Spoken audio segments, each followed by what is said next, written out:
শেষ মুহূর্তে দিল্লির সহযোগিতাও পাননি শেখ হাসিনা। জানাবো নতুন সরকার গঠন ও শেখ হাসিনার বিদায় নিয়ে সেনাপ্রধান যা বললেন,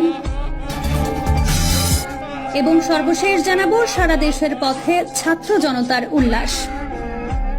এতক্ষণ শুনছিলেন সংবাদ শিরোনাম, এবার বিস্তারিত। শেষ মুহূর্তে দিল্লির সহযোগিতাও পাননি শেখ হাসিনা।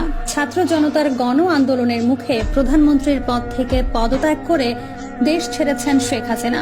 সোমবার বেলা 2:30টায় বঙ্গভবন থেকে একটি সামরিক হেলিকপ্টার শেখ হাসিনাকে নিয়ে যাত্রা করে। এ সময় তার সঙ্গে তার ছোট বোন শেখ রেহানা ছিলেন। সংশ্লিষ্ট সূত্র জানায় তারা হেলিকপ্টারে ভারতের পশ্চিমবঙ্গের উদ্দেশ্যে রওনা দিয়েছেন। সোমবার দুপুরে শেখ হাসিনার দেশ ত্যাগের পর গণভবন দখল করে নেয় ছাত্র জনতা। এরপর প্রধানমন্ত্রীর কার্যালয়